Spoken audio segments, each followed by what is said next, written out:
Meie tänase meistrinurga plaanis on valmis teha üks trepp, sellepärast et kui mitte kõigis, aga väga paljudes kodudes on hoovimaja saun, kus on väike nii-öelda lakapealne, kuhu teinekord on vaja ronida, aga alalist treppi ei ole sinna mõtet ehitada või paika panna.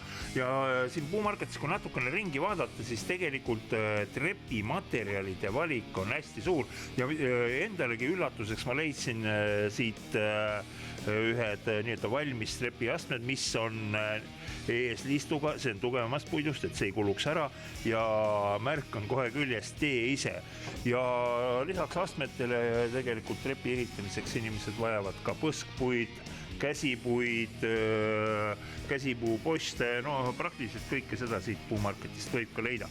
Aga see trepp, mida mina täna nüüd tegema hakkan, see on natukene erandlikult kui normaalne trepiastme paksus on 40 mm, siis mina plaanin siit kaasa võtta materjali, mille paksus on 18 mm, see tähendab, ta on poole õhem, aga ma olen üsna kindel, et ka minu trepp kannatab täismehe raskust välja. Ja sellise kerge trepi mõtte ma sain nii nagu ikka internetist ja see minu jaoks kõige suurem varasalv on Pinterest ja tegemist on sellise trepiga, kus on 3 põskpuud tavalise 2 põskpuu asemel. Ja see tähendab, et materjali sille, astmelaua sille on suhteliselt väike ja töö teostamise esimene etapp on nii nagu ikka, et kõigepealt tuleks teha korralik joonis. Tänapäeva võimaluste juures on siis joonise baasiks kas AutoCAD või mõni muu tarkvara. Igal juhul tasub teha korralik arvuti joonis, sest iseäranis trepi ehitamisel ei ole meil käsitsi tehtud joonisest kuigi palju kasu. Ja nii nagu ikka, kuna tööprotsessid on suhteliselt pikad, on mul esimene samm astutud, esimene etapp on läbitud ja on vaja astuda järgmine samm. See tähendab teha sisse astmete jaoks niisugused väikesed faasid. Seepärast, et kui me pelgalt kruvidega kinnitaksime, paneksime astme siia peale, kinnitaksime kruvidega, siis on üsna suur tõenäosus, et suurema, raskema inimese puhul jõuga, jõnksuga astutud sammuga käib üks raks, puit annab järele ja te võite alla kukkuda. Kui aga see aste on sellisesse faasi sisse surutud siia, siis sellist ära vajuvat jõudu ei saa olla ja kruvid hoiavad selle astme üsnagi hästi paigal. Kuidas teha nüüd need sooned? Siin on nüüd selline asi, kuna meil on tegemist ühe ja teise poolega, siis mul on tehtud siin 2 nii-öelda šablooni või rakist, mille järgi siis freesida ülafreesiga need sooned siia sisse ja see on nüüd selle poole frees.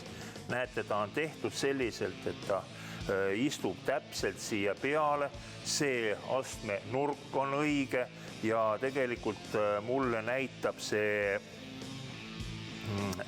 sisselõike koht siin, mis tekkis kohe peale esimest töökäiku, kuhu ma täpselt pean selle paika panema. Ja freesimisega on asi niimoodi, et šabloon on mul tehtud, kuna mul ei ole täpse laiusega freesi, siis šabloon on tehtud sellisena, et see freesitald mahub siia vahele ja saab nii palju parasjagu liikuda, et selle läbi mööduga freesiga me saame lõike puhtalt ära teha.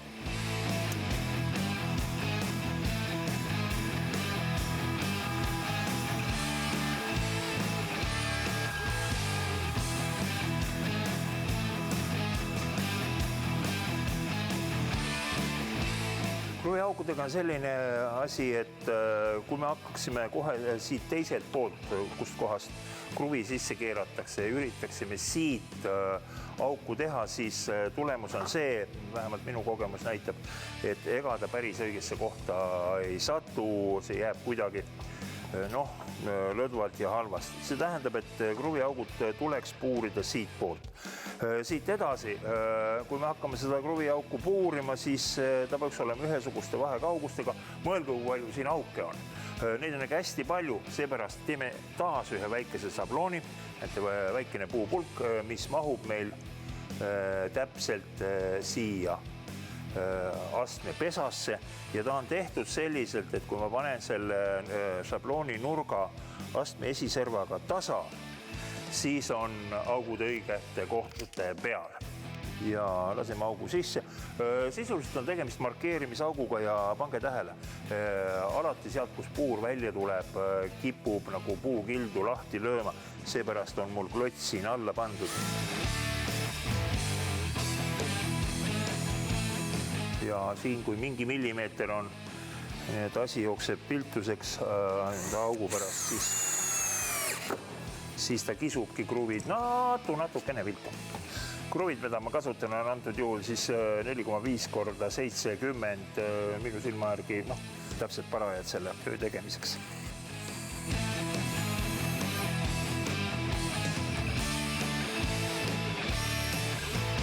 Kui suudad olla pisutki täpne ja